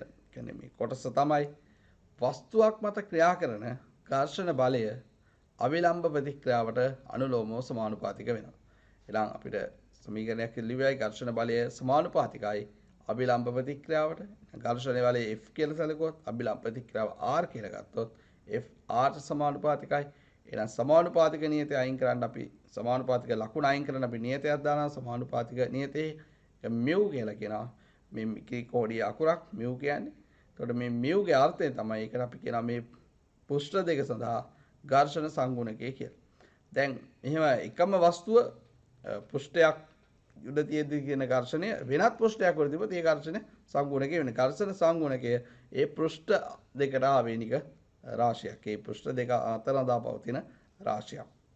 F සමාන mu r කියලා අපිට ලියන්න පුළුවන්. දැන් මේක අපි සීමාකාරී අවස්ථාවේ සැලකුවොත් දැන් ස්ථිතික අවස්ථාවේ ඝර්ෂණ සංගුණකයක් සලකන්න උවමනාවක් නැහැ. හේතුව තමයි චලනය නොවන අවස්ථාවේදී ඝර්ෂණය යොදපු බාහිර බලයට සමානයි. සීමාකාරී අවස්ථාවක චලිත වීමට ආසන්න අවස්ථාව ඝර්ෂණයට ලබා ගත හැකි උපරිමාගය. අනේ උපරිමාගයේදී සීමාකාරී අවස්ථාවේදී අපි මේ ඝර්ෂණ සංගුණකය කතා කරනවා සීමාකාරී ඝර්ෂණ සංගුණකය කියන්නේ වස්තුව චලනය නොවන අවස්ථාවක එන සීමාකාරී ඝර්ෂණ බලය සමානයි සීමාකාරී ඝර්ෂණ සංගුණකය වැඩි කිරීම අභිලම්බ ප්‍රතික්‍රියාව. ඒ වස්තුව චලනය වෙන අවස්ථාව සැලකුවොත් තියෙන ගතික අවස්ථාවේදී අපි මේ ඝර්ෂණ සංගුණකයට කියනවා ගතික ඝර්ෂණ සංගුණකය නැත්නම් ගතික ඝර්ෂණ බලය ගතික ඝර්ෂණ සංගුණකය සහ අභිලම්බ ප්‍රතික්‍රියාවේ ගුණිතයට සමානයි කියලා. එහෙනම් චලනය වීම හෝ නොවීම නුව ඝර්ෂණ සංගුණක කියන වෙනස්. ඒකට චලනය උපරිම ඝර්ෂණ සංගුණකයේ යන බව උපරිමාගේ පෘෂ්ඨ දෙක අතර ඝර්ෂණය තියෙන උපරිමාගේ තමයි ගතික සීමාකාරී ඝර්ෂණ සංගුණකයෙන් එන්නේ. ඒකට ඝර්ෂණ සංගුණකය ඊට ගතික ඝර්ෂණ සංගුණකය හැමතිස්සෙම සීමාකාරී ඝර්ෂණයට සංගුණකයට වඩා අඩුයි. මොකද ඒක අපි කලින් මේ විදිහට ලියලා තියෙනවා ගතික ඝර්ෂණය සීමාකාරී ඝර්ෂණයට වඩා කුඩායි කියලා විස්තර කරා. එහෙනම් මේ බල වලින් කුඩා නම් mu lr වඩා mu kr කියන එක කුඩා වෙනවනේ. ඒක r දෙකම අභිලම්බ ප්‍රතික්‍රියාව සිරස් චලිතයන් නැත්නම් අභිලම්බ ප්‍රතික්‍රියාව වෙනස් වෙන්නේ නැහැ. ඒකට සීමාකාරී ඝර්ෂණ සංගුණකයේ ඔයගොල්ලන්ට ගතික ඝර්ෂණ සංගුණකයට වඩා හැමතිස්සෙම මේක වැදගත් වෙන දැන් අපිට සමහර පද්ධතිවලදී චලනය වෙන පද්ධතියක් ගැන කිව්වොත් ගතික ඝර්ෂණයේද සීමාකාරී එහෙම කියන්නේ නැහැ. ගණන් වල කෙලින්ම දෙන්නේ ඝර්ෂණ සංගුණකය කියලා. ඒතකොට චලනය වෙනකොට ඒක අපි ගතික ඝර්ෂණ සංගුණකය කියලා ඒ විදිහට අරගෙන තමයි ගාන හදන්නේ. සීමාකාරී ඝර්ෂණ කිව්වොත් ඒක උපරිම ඝර්ෂණයට ගන්න පුළුවන් උපරිම ආගේ. ඒතකොට උපරිම ඝර්ෂණ සංගුණකය ඒක කතා කරලා ඒක කියන්න ඕනේ වෙනවා. ඒක මොකද පෘෂ්ඨ අතර ඒක වෙනස් වෙන්න පුළුවන්. ඝර්ෂණ සංගුණක දෙකක් දීලා තියෙන වෙලාවක එකම පෘෂ්ඨයේ සඳහා ඝර්ෂණ සංගුණක මෙහෙමයි කියලා. එතකොට අපි දැනගන්න ඕනේ විශාලාගේ තමයි සීමාකාරීයගේ කුඩාගේ තමයි ගතික ඝර්ෂණ සංගුණකය කියන එක. විදියට ගන්න තමයි මේ කරුණ මතක තියාගන්න ඕනේ වෙන්නේ. එතකොට අපි ඊළඟට බැලුවොත් මේ ඝර්ෂණ බලයේ තියෙන අහිතකර බලපෑම්. කියන්නේ ඝර්ෂණ බලයේ ඕනෑම වස්තුවක් ඕනෑම සංසිද්ධියක් ඕනෑම දෙයක් ගත්තොත් හැම දෙයකම හොඳ පැත්තකුත් තියෙනවා නරක පැත්තකුත් තියෙනවා. අපි මුලින්ම මේ ඝර්ෂණයේත් ඒ වගේම හොඳ පැත්තක් තියෙනවා නරක පැත්තක් තියෙනවා. අපි ඝර්ෂණයේ තියෙන අහිතකර බලපෑම් මොකක්ද කියලා මුලින් බලමු. දැන් ඝර්ෂණය යන්ත්‍ර කොටස් වාහන කොටස් අතර මේ තියෙන ඝර්ෂණ බල නිසා මේ යන්ත්‍ර සූත්‍ර ක්‍රියා කරනකොට මේ යන්ත්‍ර සූත්‍ර අතර මේ යන්ත්‍ර කොටස් එකිනෙකට ඇතිල්ලීමේ තාප ශක්තිය උපදිලා තාපයේ විදියට ශක්ති හානියක් සිදු වෙනවා මේ පද්ධතිය තුළ. ඒතකොට මේ ශක්ති හානියක් සිදු වෙන නිසා මේ පද්ධතියේ යාන්ත්‍රයේ කාර්යක්ෂමතාවයේ අඩුවීමක් වෙනවා. ඒ තාම මේක ඉන්ඩස්ට්‍රි එකේ කාර්මික ශාස්ත්‍රයේ තියෙන ලොකු ප්‍රශ්නයක්. ඉතින් මේ ඝර්ෂණයේ හින්දා ඉතින් තාපයේ හින්දා තමයි යන්ත්‍ර ක්‍රියා කරනකොට යන්ත්‍ර වැඩිපුර රත් වීමට ලක් වෙන්නේ. ගොඩාක් යන්ත්‍ර සූත්‍ර වාහනවල කොටස් දන්නවා ධාවනයේ වෙද්දී ඒවා රත් වීමට ලක් වෙනවා. මේ රත් වීම නිසා යම් ශක්ති හානියක් සිදු වෙනවා. මේ පද්ධතියේ කාර්යක්ෂමතාවය අඩු වෙනවා. ඒ වගේම තමයි මේ කොටස් එකිනෙක ඇතිල්ලීම නිසා කොටස් අතර ගෙවි යාමකට ලක් වෙලා වස්තු ශ්‍රය වීම තමයි කොටස් අතර ශ්‍රය වීමක් සිදු වෙනවා. ඉතින් මේ ඝර්ෂණයේ තියෙන ප්‍රධානම අහිතකර බලපෑම. දැන් අහිතකර වගේම හිතකර දේවලුත් තියෙනවා. දැන් ඉස්සලාම් බලමු මේ අහිතකර බලපෑම දැන් ඝර්ෂණයේ තියෙන මේක අපිට සම්පූර්ණයෙන්ම නැති කරන්න බෑ. මේ අහිතකරයි වුණාට මේ ඝර්ෂණය සම්පූර්ණයෙන්ම ඉවත් කිරීම ප්‍රායෝගිකව කරන්න බෑ. ඉතින් අපිට පුළුවන් ඝර්ෂණය අවම කරගන්න. ඒතර ඝර්ෂණය අවම කරගන්න පුළුවන් ක්‍රම ගොත් එකක් තමයි යන්ත්‍ර සූත්‍ර යන්ත්‍ර කොටස් අතර තෙල් එහෙම නැත්නම් ග්‍රීස් වගේ දේවල් අපි යොදනවා. ඒතර අපි දන්නවා ඕනම යන්ත්‍ර කොටසක් කොටස් වලට අපි ගෙදර මහන මැෂින් එකක් තිබ්බත් තෙල් ටිකක් දාන්න ඕනේ. වාහනයකට, බයිසිකලයක, ට්‍රේන් එකකට තෙල් හොග්දිස් පොඩ්ඩක් ආලේප කරනවා මේ විදිහට. එතකොට ඒ ආදේශ කිරීම මගින් අර දැන් සාමාන්‍යයෙන් අපි දන්නවා මේ ඝර්ෂණය ගොඩක් වැඩි තැන්වලදී එන සාද්දයක් එනවා. ගෙදරට වතුර අදින අර ලින්ක් වල බ්ලොක් දාලා පාවිච්චි කරලා ඉදක් නම් තියෙන්නේ.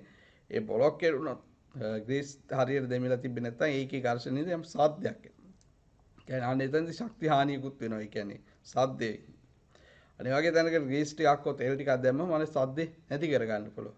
යාන් මැෂින් එකක උනත් තෙල් දාලා නැත්නම් ඒක දුවාදී සාද්දයක් වෙනවා. ඉතින් මේ ඝර්ෂණය නිසා තමයි මේ වෙන්නේ. ඒතර ඝර්ෂණය අවම කරගන්න මේ විදිහට ඔයිල් හරි නැත්නම් ග්‍රීස් හරි යොදන්න ඕනේ. දීමෙන් අපිට ඝර්ෂණය අඩු කරගන්න පුළුවන්. ඒ වගේම තමයි පෘෂ්ඨ උපදැමීම කරන්න පුළුවන්. කියන්නේ පෘෂ්ඨය ගොඩාක් සුමටව හදාගත්තොත් අන්න ඝර්ෂණය තව ටිකක් අවම කරගන්න පුළුවන්. මේ වගේ වාහන එන්ජින් කොටස් ඇතුලේ බැලුවොත් මේ විදිහට ගොඩක් සුමට විදිහට තමයි ඒ වස්තු නැත්නම් ඒ භාවිතා කරන්නේ. මේ රළු වීම මගින් ඝර්ෂණය වැඩි වෙලා අරගේ විදිහට ශක්තිය හානිය වැඩි වෙනවා. ඊළඟට අපිට පුළුවන් කුලා බෙයාරින් නැත්නම් බෝල් බෙයාරින් හදන්න පුළුවන්. බෙයාරින් නිදීම මගින් ඝර්ෂණය අඩු කර ගන්න පුළුවන්. ඒ වගේම රෝලර් බෙයාරින් නිදීම මගින් ඝර්ෂණය අඩු කර ගන්න පුළුවන්. ඒ බෙයාරින් එකක් යදුවාම ඒක ස්මූත් නැත්නම් සුමටව මේ ප්‍රමාණ වෙන පද්ධතියක ඒක සුමටව භ්‍රමණය කරගැනීමේ හැකියාවක් තියෙන ශක්ති හානිය අවම කර ගැනීමේ හැකියාවක් පවතිනවා. ඊළඟට තමයි වාත කොට්ටේ දීම කියන එක. ඒකට මේකේදී ඔයගොල්ලෝ දන්නා මේ හූව ක්‍රාෆ්ට් කියන වාහනේ නැත්නම් යන්ත්‍රය. ඉතින් මේකේ මේ කොටස ගත්තොත් එහෙම මේක සම්පූර්ණයෙන්ම වාතයේ පිරීලා තියෙන මේ සම්පූර්ණ මේකේ වාතයේ පිරිච්ච එකක් උඩ තමයි මේ වාහනේ තියෙන්නේ. ඉතින් නිකම්ම මේක ගැටෙනවට වඩා මේ වාතයේ පිරීම මගින් ඝර්ෂණය අවම කරගෙන මේක ගොඩ බිමත් ඒ වගේම ජලයෙන් කහා සමානව ධාවනය කරන්න පුළුවන්. සාමාන්‍ය රෝද දාලා දුවනකොට එන ඝර්ෂණයට වඩා මේ විදිහට වාත කොට්ටේදී මගින් එන ඝර්ෂණය ගොඩක් අවම කර ගන්න පුළුවන්. ඒ වගේම මේ සපත්තු තියෙන මේ විදිහට මේ වාත කොට්ටේ දාලා මෙන්න මේ අතර ඒ මගින් මේ සපත්තු මගින් කකුලට දැනෙන ඝර්ෂණය වගේ අවම කරගෙන ඇවිදීම තරමක් පහසු කරගන්න පුළුවන් හැකියාවක් තියෙනවා. වගේම අපි ලිහිසි ද්‍රව්‍ය යෙදීම මගින් ඝර්ෂණය අඩු කර ගන්න පුළුවන්. ඒක අපි දන්න සාමාන්‍ය කැරම් ගාගේ ක්‍රීඩාවක් කරන්න ගියාම ඉත්තෝ ලිස්සල යනවා මදි වගේ අපි පවුඩර්ස් එකක් දානවා. කියන වෙනම විශේෂිත වූ පවුඩර් වගේකුත් තියෙනවා. ඒ දෙමියෝ මගින් අපිට පුළුවන් අනඝර්ෂණය කියන මේ කුඩු මත ඉත්තෝ ලිස්සා යාම දා ලේසියෙන් යන්න පුළුවන්. යන අපිට සුමට කර ගැනීම මෙතනදී කරන්නේ. ඒකෙන් ඝර්ෂණය අවම කරගෙන ක්‍රීඩා කිරීම පහසු කර ගන්න පුළුවන් වෙනවා. ඉතින් මේ විදිහට ඝර්ෂණය අවම කර ගන්න පුළුවන් විවිධ ක්‍රම මගින්. ඒ වගේ අපි බලමු මේකේ හිතකර පැති වගේම අහිතකර පැති වගේම හිතකර පැතිත් තියෙනවා. ඝර්ෂණය හිතකර වෙන්නේ කොහොමද කියන එක. දැන් පුද්ගලයෙකුට පොළවේ ඇවිදීමට ඝර්ෂණය අවශ්‍ය වෙනවා. අපි කොහොමද ඝර්ෂණය වගේ පොළවේ ඇවිදින්නේ? අපි පොළවේ අඩියක් තියෙනකොට අපේ පාදයේ මගින් පොළොව පිටිපස්සට තල්ලු කිරීමක් කරනවා. එතකොට නිව්ටන්ගේ තුන්වන නියමයට අනුව පොළොව මගින් අපේ කකුල ඉදිරියට තල්ලු කිරීමක් කරනවා. අනේ මේ විදිහට අපිට ඉස්සරහට ඇවිදින්න පුළුවන්. නමුත් අපි දානවා සුමට පොළොවකට කිපියෝ. දියසෙවල වගේ ලිස්සන තැනකට ගියොත් අපිට ඇවිදින්න අමාරුයි. ඒ ඝර්ෂණය මදි. ඝර්ෂණය මදි වුණාම ඇවිදින්න බැහැ. එතම සෙරප්පු දාගෙන ඇවිදිනකොට සෙරප්පුවේ ගෙවිලා යනවා. එතකොට මේ ඝර්ෂණය පහසු ගන්න මොකද කරන්නේ? මේකේ සෙරප්පු වල කට්ටා කපලා තියෙනවා. කට්ටා කැපීම මගින් කරලා තියෙන මේ අඩිය රළු කිරීම. රළු කිරීම හින්දා කියන්නේ රළු කරලා ඝර්ෂණය වැඩි කරගෙන තියෙනවා. එතකොට ඝර්ෂණය වැඩි කිරීම හින්දා අපිට මේක ඇවිදීම පහසු කරනවා. එතකොට මේ කට්ටා ගෙවිලා තිබ්බොත් නැත්නම් සෙරප්පු අපි කියන සෙරප්පු වල ගෙවිලා තිබ්බොත් අන්න එතකොට ඇවිදින්න අමාරුයි. ලිස්සා යාමක් සිදු වෙනවා. ඒ වගේම තමයි වාහන මාර්ගයක ධාවනය කිරීමේදී ඝර්ෂණය ඊටම වැදගත් වෙනවා. නැත්නම් මේ වාහන හැදලා වාහන දුවන්න බෑ. ඒක ඔයගොල්ලෝ දන්නවා වාහනයක ටයර් ගෙවුනහම ටයර් ගෙවිලා තියෙන වෙලාවක ටයර් එක තැන කැරකෙනවා. සාමාන්‍ය තනකොළ 20ක වගේ වාහනයක් ටයර් එක තැන කැරකෙන්න බෑ. ඒ ඝර්ෂණය අඩු හින්දා. ඉතින් ඝර්ෂණයේ තරමක් වැඩි වෙන්න ඕනේ. ඒකට ඒ ඝර්ෂණය වැඩි කරන් තමයි වාහන ටයර් වලත් මේ විදිහට කට්ටා යොදලා තියෙන්නේ. ඉතින් මේ වගේ කට්ටා නැති ටයර් වලින් දුවන්න කියොත් දන්නවා ඒක ධාවනය කිරීම අපහසුයි. ඉතින් මේ තමයි ඝර්ෂණයේ හිතකර පැති. කියන්නේ ඝර්ෂණය නැතුවත් බැරි වගේ තත්ත්වයක්. කියන්නේ ඝර්ෂණය ඇත්තටම නැතුවත් බැරි ඝර්ෂණය අවශ්‍යයි. අවශ්‍ය තැන්වලදී යන්ත්‍ර සූත්‍ර සම්බන්ධව අභ්‍යන්තරයේ වැඩවලදී ඝර්ෂණය අනවශ්‍යයි. ඝර්ෂණය අවශ්‍ය වෙනවා. ඒ වාහනයක එන්ජින් එක ඇතුලේ කොටස් අතරදී ඝර්ෂණය අවශ්‍ය නැහැ. ඒවා වේගයෙන් දුවන්න ඝර්ෂණය අයින් කරන්න ඕනේ. අඩු කරන්න ඕනේ. නමුත් වාහනේ රෝදය ඒක පොළොව මත ඉදිරියට තල්ලු වෙන්න නම් එතන හොඳ ඝර්ෂණයක් තියෙන්න ඕනේ. ඒ වාහනේ රෝද ගෙවුනහම අපිට ගාවනේ ධාවනය කිරීම අපහසු වෙනවා. හරි අපි ඊට පස්සේ උදාහරණයකට යන් ස්කන්ධය කිලෝග්‍රෑම් 5ක් වන වස්තුවක් තිරස් පෘෂ්ඨයක් මත තබා එමත තිරසට ශාලත්‍ය පියවන බලයක් යොදා ඇත. ස්පර්ශ පෘෂ්ඨ අතර සීමාකාරී හා ගතික ඝර්ෂණ සංගුණක 0.4ක් සහ 0.36ක් විතර දීලා තියෙනවා. මෙතන ඔයගලන්ගේ ප්‍රශ්න අහලා තියෙන්නේ P සමානයි 10යි. ඒ කියන්නේ යොදන බලය නිව්ටන් 10ක්, නිව්ටන් 20ක් සහ නිව්ටන් 30ක් වන අවස්ථා තුනක් දීලා තියෙනවා. ඒ තුන අතර මේ වස්තු මත කියාගෙන ඝර්ෂණ බලය සහ වස්තුවේ ත්වරණය සොයන්න කියලා දීලා තියෙනවා. ඉතින් දෙවිපතේ මෙතන අපි මුලින්ම මේ වස්තු මත කියා කරන බල ඇඳගත්තොත් මේ වස්තුවේ බර පල්ලෙහාට කියා කරනවා නිව්ටන් 50ක බලයක්. ඒකේ වස්තු මත ඉහළට ප්‍රතික්‍රියා බලය R කියලා අපි අරන් තියෙනවා. කියන්නේ ප්‍රතික්‍රියා බලයක් ක්‍රියා කරනවා R කියලා.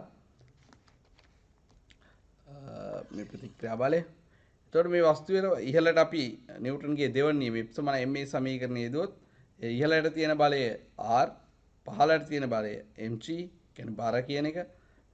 එතකොට ඉහළට බල වලින් පහළට බල අඩු කරනවා. ස්කන්ධය වැඩි කිරීම තොරණේ මේ පද්ධතිය ඉහළට තලිතයක් වෙන්නේ නැහැ. ඒ හින්දා තොරණේ බිඳුවයි. ඒ හින්දා අපිට මේ සමීකරණය මේ අගයන් ආදේශ කර හැකි. කියන්නේ R සමාන mg mg කියන්නේ බර. එතකොට බර සම නිව්ටන් 50. ඒ හින්දා මේ වස්තුව මත කියාගෙන ප්‍රතික්‍රියා බලය නිව්ටන් 50යි කියලා ලියා ගන්න පුළුවන්. ඊට පස්සේ අපි මේ වස්තුවේ බාහිර P බලයක් යදුවා මේක මත ඝර්ෂණය ක්‍රියාත්මක වෙනවා. අපි එතනදී සීමාකාරී ඝර්ෂණ බලය මොකක්ද කියලා බලමු. සීමාකාරී ඝර්ෂණ බලය අපි සමීකරණයක් කලින් ලිව්වා. සීමාකාරී ඝර්ෂණ බලය කියන්නේ ඝර්ෂණ සංගුණකයේ වැඩි කිරීම අභිලම්බ ප්‍රතික්‍රියාව. ඉතින් සීමාකාරී ඝර්ෂණ සංගුණකයේ 0.4යි විදියට දීලා තිබ්බා. ප්‍රතික්‍රියාව අභිලම්බ ප්‍රතික්‍රියාව නිව්ටන් 50ක් කියලා අපි උඩ කොටසේදී ගණනය කරා. එහෙනම් මේක ගුණ කරාම ඔයගොල්ලන්ට සීමාකාරී ඝර්ෂණ බලය නිව්ටන් 20ක් විදියට එනවා. ඊට පස්සේ අපි ගණනය කරනවා ගතික ඝර්ෂණය කොච්චරද කියලා. ගතික ඝර්ෂණ බලය ගත්තොත් ගතික ඝර්ෂණ සංගුණකයේ අභිලම්බ ප්‍රතික්‍රියාව වැඩි කර හැකි. ඒ කියන්නේ 0.36 වැඩි කිරීම 50. දැන් දින ගතික ඝර්ෂණ බලය නිව්ටන් 18යි කියලා. ඉන්න ගතික ඝර්ෂණ බලය සීමාකාරයකට වඩා නිව්ටන් 2කින් අඩුයි. දැන් මේ අගයන් දෙක නෙමෙයි අපිට ගණනය කරන්න දුන්නේ. අපි ඉස්සල්ලාම ගණනය කිරීමකදී මේ ගතික ඝර්ෂණ සහ සීමාකාරී ඝර්ෂණය ගණනය කරලා බලන්න ඕනේ. ඒ මොකද සීමාකාරී ඝර්ෂණයට වඩා යොදපු බලය කුඩා වුණොත් ඒ වස්තුව චලනය කරන්න බෑ. ඊට වඩා වැඩි බලයක් යොදුවොත් විතරයි වස්තුව චලනය කරන්න පුළුවන් වෙන්නේ. ඉතින් ඉස්සලාම අපි දැනගන්න ඕනේ යොදන බලය අනුව චලනය කරන්න පුළුවන්ද පද්ධතිය චලනය කරන්න බැරිද කියලා. ඒත් චලනය කරන්න පුළුවන්ද බැරිද කියන එක තීරණය කරගන්න තමයි ඉස්සලාම මෙන්න මේ සීමාකාරී ඝර්ෂණ බලය සහ ගතික ඝර්ෂණ බලය අපි හොයාගන්නේ. ඊට පස්සේ අපි ප්‍රශ්නයට යමු. ප්‍රශ්නේ පළවෙනි කොටස විදොප්පු බාහිර බලය නිව්ටන් 10ක් වෙලා. විදොප්පු බාහිර බලය නිව්ටන් 10 නම් නිව්ටන් 10යි කියලා කියන්නේ මේ අවස්ථාවේදී සීමාකාරී ඝර්ෂණ බලයට වඩා මේ බාහිර බලය අඩුයි. සීමාකාරී ඝර්ෂණ බලය නිව්ටන් 20ක් කියලා. එහෙනම් බාහිරින් යොදලා තියෙන නිව්ටන් 10ක බලයක්. එහෙනම් මේ යොදපු බලය සීමාකාරී ඝර්ෂණ බලයට වඩා කොඩයි. ඒ හින්දා අපිට කියන්න පුළුවන් මේ පද්ධතිය චලනය වෙන්නේ නැහැ. එහෙනම් මේ පද්ධතිය චලිත නොවන අවස්ථාවේ තියෙන්නේ. එහෙනම් චලිත නොවන අවස්ථාවේ නම් ඒ පද්ධතිය මැද යොදපු බාහිර බලය ඝර්ෂණ බලය ඒ මත ක්‍රියා කරන ඝර්ෂණ බලයට සමානයි. මොකද මේක ස්ථිතික ඝර්ෂණ අවස්ථාවේ තියෙන්නේ. එහෙනම් වස්තුව මත ඝර්ෂණ බලය දැන් නිව්ටන් 10යි. වස්තුවේ ත්වරණය එහෙනම් මේ පද්ධතිය තියෙන්නේ පුතේ දුවේ ස්ථිතික ඝර්ෂණ අවස්ථාවේ.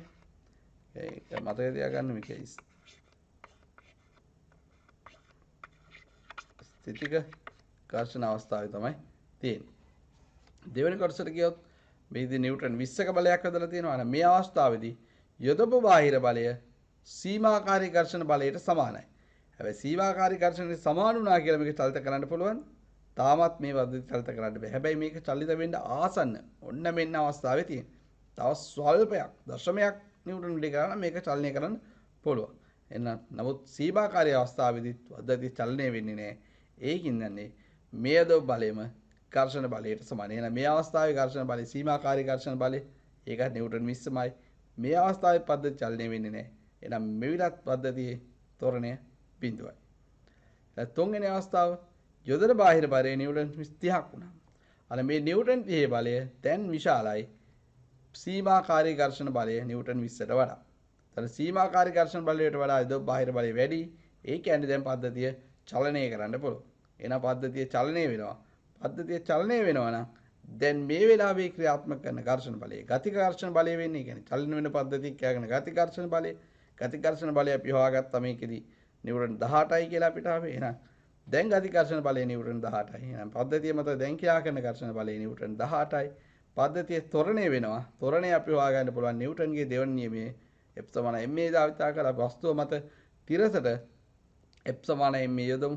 එහෙනම් වස්තුව මත තිරසට ක්‍රියා කරන දකුණට පැත්තට ක්‍රියා කරන බලය නිව්ටන් 30යි. කියන්නේ P බලය කියලා අපි ගත්තේ ඝර්ෂණ බලය ගතික ඝර්ෂණ බලය K කියලා ගත්තේ ස්කන්ධය වැඩි කිරීම ත්වරණය. ආගයන් ටික ආදේශ කළොත් මෙතට ක්‍රියා කරන බලය නිව්ටන් 30යි. ගතික ඝර්ෂණ බලය නිව්ටන් 18යි. පද්ධතියේ ස්කන්ධය 5යි කිලෝග්‍රෑම්. එතකොට මේක සුළු කරාම ත්වරණය 2.4යි. කියන්නේ මේ වස්තුව චලිත වෙන ත්වරණය 2.4යි තප්පර වර්ගයට මීටර කියලා ලියන්න පුළුවන්. මෙන්න මේ විදිහට බලයක් හරි පද්ධතියක් දුන්නාම ඝර්ෂණය සම්බන්ධව ගති ඝර්ෂණය සහ සීමාකාරී ඝර්ෂණය අනුව චලිත වෙනවද නැද්ද කියන එක තීරණය කරලා තමයි ගැටලුවට විසඳෙන්න ඕනේ. මං හිතන දෝල පුතාලට පැහැදිලි වුණා කියලා. ඉතින් ඕනම ඝර්ෂණය සම්බන්ධ ගණන් හදාදී සාමාන්‍ය නිකම්ම චලිත වෙනවා කියලා කෙලින්ම දීලා තිබ්බනම් ප්‍රශ්නේ අපි කෙලින්ම ගති ඝර්ෂණය කියලා අරගෙන ගාන හදන්න පුළුවන්. මේ පද්ධතිය එහෙම දීලා තිබෙන්නේ නැහැ. මේ පද්ධතියේ බාහිර බලය අනුව අපි තීරණය කරන්න ඕනේ මේක චලිත වෙනවද නැද්ද කියලා. ඒ තීරණය කිරීම සඳහා අපිට ඝර්ෂණ බලය, ගති ඝර්ෂණ බලය සහ සීමාකාරී ඝර්ෂණ බලය මුලින්ම ගණනය කර ගැනීම අවශ්‍ය වෙනවා. තව උදාහරණයකට ගියොත් මෙන්න මේ විදිහට පද්ධතියක් තියලා තියෙනවා. මේ පද්ධතියේ තන්තුවක් දෙපැත්තේ කප්පියක් මතින් යන තන්තුවක කිලෝග්‍රෑම් 3ක ස්කන්ධයක් සහ කිලෝග්‍රෑම් 2ක ස්කන්ධයක් එල්ලලා තියෙනවා. මේ පද්ධතිය නිදහස් කරාම පද්ධතිය එක පැත්තකට ත්වරණය වෙන්න පටන් ගන්නවා. අනේ ත්වරණය සහ තන්තුවේ ආතතිය හොයන්න කියලා දීලා තියෙනවා. දැන් මේ වගේ ගැටලු වලදී අපි පුදවපිතේ දැනගන්න ඕනේ මේ දින තන්තු ඇදෙන්නේ නැති ප්‍රත්‍යස්ත නැති තන්තු සාමාන්‍ය සැහැල්ලු තන්තු. ඒ වගේ මේ කප්පි කුසුමට කප්පි විදියට සලකලා තමයි ගණන් හදන්නේ ගොඩක් වෙලාවට. මොකද අනිත් අවස්ථාවන් ටිකක් සංකීර්ණයි. ඔයාලගේ විශේෂ නිර්දේශන ඔයගලන්ට දෙන්නේ අන්න මේ කියන තත්ත්වයටදී ක්‍රියා කරන සම්පතින් අපි මුලින්ම මේ පද්ධතියේ බල ලකුණු කිරීම සිදු කරමු. මුලින්ම බලමු 3 කිලෝග්‍රෑම් ස්කන්ධය යාගේ බර පල්ලෙහාට ක්‍රියා කරනවා. එතකොට 2 කිලෝග්‍රෑම් ස්කන්ධයේ බර නිව්ටන් 20ක් පහළට ක්‍රියා කරනවා. ඒ වගේම 3 කිලෝග්‍රෑම් ස්කන්ධය මත ආතතිය ඉහළට අපි T කියලා ගමු. T ඉහළට ක්‍රියා කරනවා. ඒ වගේම 2 කිලෝග්‍රෑම් මත ආතතිය ඉහළට T ක්‍රියා කරනවා. අපි දෙමු මේකේ ස්කන්ධයේ වැඩි පැත්තට ත්වරණය වෙන්නේ කියලා. එහෙනම් 3 කිලෝග්‍රෑම් පද්ධතිය ඉහළට පහළට ත්වරණය වෙද්දී 2 කිලෝග්‍රෑම් වස්තුව ඉහළට ත්වරණය වෙනවා කියලා අපිට සලකන්න පුළුවන්. අපි මේ පද්ධතියේ 3 කිලෝග්‍රෑම් වස්තුවට නිව්ටන්ගේ F = ma සමීකරණය යොදමු සිරස්ව පහළට. එතකොට ඒකේ මත පහළට තියෙන බලය 3 කිලෝග්‍රෑම් නිව්ටන් 30යි. ඒ වස්තු මත ඉහළට තියෙන බලය ආතතියේ තන්තුවේ ආතතිය දෙන්නේ. කියන්නේ T කියන ආතතිය. එතකොට ඒක සමානයි ස්කන්ධය 3 වැඩි කිරීම ත්වරණේ. ඒක පළවෙනි සමීකරණයේ විදිහට අපි ලියාගමු. ඊළඟට 2 කිලෝග්‍රෑම් වස්තුවට ওই වගේම ඒක ඉහළට චලනය වෙන නිසා ඒක ඉහළට නිව්ටන්ගේ දෙවන නියමය F = ma යොදමු. 2 කිලෝග්‍රෑම් පද්ධතියේ ඉහළට ක්‍රියාත්මක වෙන බලය ආතතිය T, පහළට ක්‍රියා කරන බලය නිව්ටන් 20යි. ස්කන්ධය කිලෝග්‍රෑම් 2යි. ත්වරණේ A එන දෙවන සමීකරණය විදිහට කියලා යන්න පුළුවන්. පළවෙනි සමීකරණය දෙවන සමීකරණයට එකතු කරාම අන්න මේ සමීකරණයේ මෙතන ඍණ T තියෙන්නේ, මෙතන ධන T තියෙන්නේ. මේ දෙක එකතු කරද්දී මේ දෙන කිරයකට අඩු වෙලා යනවා. එතන අඩු වුණාට පස්සේ මෙතන 30 ඍණ 20 සමානයි 3 මේ පැත්තේ සමීකරණයේ දකුණු පැත්තේ තියෙන 3යි ධන 2යි දෙක එකතු කරාම 5යි කරන්නේ. එතකොට 30න් 20ක් අඩු කරාම 10යි 10 5න් බෙදුවම ත්වරණය තප්පර වර්ගයට මීටර් 2ක් විදියට ලියා ගන්න පුළුවන්. ඒක සරල සුළු කිරීමක් තියෙන සමගාමී සමීකරණ දෙකක් අරගෙන ඒ දෙක විසඳන්න පුළුවන්. එතකොට මේකේ ඔය ආපු ත්වරණයට ආපු උත්තරේ පළවෙනි සමීකරණයට හරි දෙවෙනි සමීකරණයට දෙක ඕන එකකට ආදේශ කරලා අපිට පුළුවන් මම මෙතනදී දෙවෙනි සමීකරණයට ආදේශ කරනවා. එතකොට t ඍණ 20 සමානයි 2 වැඩි කිරීම 2යි ත්වරණය 2ක් හින්දා. එතකොට මෙතනදී ආතතිය නිව්ටන් 24යි. ඒ විදිහට පද්ධතියේ දැන් තන්තුවේ ආතතිය හොයාගන්න පුළුවන්. දැන් ත්වරණය තප්පරයේ වර්ගයට මීටර් 2යි. ඕනම ස්කන්ධයක් ත්වරණය වෙන්නේ මේක 3 කිලෝග්‍රෑම් ස්කන්ධයේ පහළට තප්පර වර්ගයට මීටර් 2කින් යද්දී 2 කිලෝග්‍රෑම් ස්කන්ධයේ ඉහළට තප්පර වර්ගයට මීටර් 2ක ත්වරණේ ඉහළ නගිනවා. එතකොට ආතතිය මේ පද්ධතිය චලනය වෙනකොට තන්තුවේ පවතින ආතතිය නිව්ටන් 24ක් වෙන්නේ. අපි තව උදාහරණයකට යමු. මේක කියනවා ස්කන්ධය කිලෝග්‍රෑම් 20ක් වන වස්තුවක් තිරස්මුක තප්පර වර්ගයට මීටර් 2ක ත්වරණයෙන් තිරස්ව ඇදගෙන යාම සඳහා ඒ මත තිරස්ව යෙදිය යුතු බලය හොයන්න කියලා ඝර්ෂණ සංගුණකයේ දීලා තියෙනවා 0.3. දැන් මෙතන ප්‍රශ්නේදී ඝර්ෂණ සංගුණකය කියලා විතරයි දීලා තියෙන්නේ. ගතික ඝර්ෂණයේද සීමාකාරීද කියලා නෑ. ඒකට හේතුව තමයි මේක ගතික ඝර්ෂණය. මොකද මේකේ ඇදගෙන යාම චලිත කරවීම සඳහා අහන්නේ එන චලිත වෙන අවස්ථාවට තමයි දීලා තියෙන්නේ. එහෙනම් මේ විදිහට අපි ඔය ගැටලුවට පිසුනොත් මේකේ P බලයක් යොදලා චලනය කරන්න කියලා හිතමු. ඒතර වස්තුව මත ඝර්ෂණ බලය F කියලා ගත්තොත් අපිට ඉස්සලාම F සමානයි μ r දීම මගින් මේකේ ඝර්ෂණ බලය හොයාගන්න පුළුවන් μ.2යි. ඒතර R කියන්නේ ප්‍රතික්‍රියා බලය. මේකෙදී වස්තුවේ ඉහළට R ඍණ 200 සමානයි ඉහළට චලිතයක් නැති හින්දා ඒ කියන්නේ R ප්‍රතික්‍රියාව අපිට නිව්ටන් 200ක් විදියට කියන්න පුළුවන්. මොකද ප්‍රතික්‍රියා බලය බලට සමාන වෙනවා ඒ පැත්තට චලිතයක් නැත්තම්. එහෙනම් මේ ප්‍රතික්‍රියා බලය ආදේශ කරලා තියෙනවා. ඒක වැඩි කරාම මෙතන ඝර්ෂණ බලය එනවා නිව්ටන් 40ක් කියලා. ඒතර මේ පැත්තේ වස්තුව මත දකුණු පැත්තට F සමානයි මේ දානවා මේ පැත්තට. දැන් මේ පැත්තට ක්‍රියාත්මක වෙන ඇදිය යුතු බලය අපි තුමු P කියලා. ඝර්ෂණ බලය අඩු කරනවා ඊට විරුද්ධව තියෙන නිසා. ස්කන්ධය M සහ ත්වරණය A කින් වැඩි කරනවා. එහෙනම් මේක තප්පර වර්ගයෙන් මිල දෙකක ත්වරණයෙන් මේ පැත්තට ඇදගෙන යාම සඳහා තමයි අහලා තියෙන්නේ. එහෙනම් P ඝර්ෂණ බලය 40 අඩු කරන P ඍණ 40 සමානයි 20 වැඩි කිරීම 2යි. එතකොට P බලය නිව්ටන් 80යි. ඒ නිව්ටන් 80ක බලයක් දුන්නොත් මෙන්න මේක තප්පර වර්ගයෙන් මීටර් 2ක ත්වරණේ මේ කියන පොළොව මත ඇදගෙන යන්න පුළුවන්.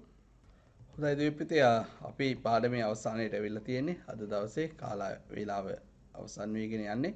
ඉතින් මේ පාඩමේ අවසානයේ විදියට අපි අද මොනවද විස්තර කරේ කියලා බලුවොත් අපි මුලින්ම මේ පාඩමේ අර්ථය විස්තර කරා වස්තු බලවල විවිධ ස්වරූප කියන්නේ වස්තුවක බර ආතති බලය අභිලම්භ ප්‍රතික්‍රියාව ඝර්ෂණ බලය එතකොට ඝර්ෂණයේ ආකාර ස්ථිතික ඝර්ෂණය සීමාකාරී ඝර්ෂණය ගතික ඝර්ෂණය සම්බන්ධ විස්තර කරා ඒ වගේම ඉප්සමනා මිව්වා සමීකරණය සහ ඒ සම්බන්ධ ගැටලු විසඳීම එතකොට ඝර්ෂණය රඳා පවතින සාධක ඝර්ෂණය අවම කර ගන්න පුළුවන් ක්‍රම මොනවද කියලා ඉගෙන ගත්තා ඝර්ෂණයේ හිතකර සහ අහිතකර පැති පිළිබඳ ඉගෙන ගත්තා ඒ වගේම ස්වයං සීමාරු බල කියන්නේ මොනවද කියන එක ඉගෙන ගත්තා ඒ ඔස්සේ අපි යම් උදාහරණ කීපයක් විස්තර කිරීම කළා ඉතින් මේ පාඩම බලය සම්බන්ධ කොටස් මේ පාඩමේ තව ඉදිරියට තියෙන බල විභේදනය සම්බන්ධ කොටස් වලදී නැවත නැවත යෙදෙනවා. ඉතින් මේ දක්වා කරපු කොටස් ටික හරියට අවබෝධ කරගත්තා නම් ඉදිරියේදී පාඩමේ ඉදිරි කොටස් තේරුම් ගැනීම වඩා ලේසි වෙනවා. ඉතින් දුවලා පුතාලාට අද දවසේ හරවත් දැනුමක් ලැබෙන්න ඇති කියලා මම විශ්වාස කරනවා. ඒ වගේම ඉදිරියේදී එන විභාග කටයුතු සඳහා මේ දැනුම භාවිතා කිරීමට සහ විශිෂ්ට ප්‍රතිඵල ලබා ගැනීමට සියලු දුවල් පුතාලට හැකියවා කියලා ප්‍රාර්ථනා කරමින් අද අවසර සමගන්නවා. ආයුබෝවන් සුබ දවසක් සියලු දෙනාටම.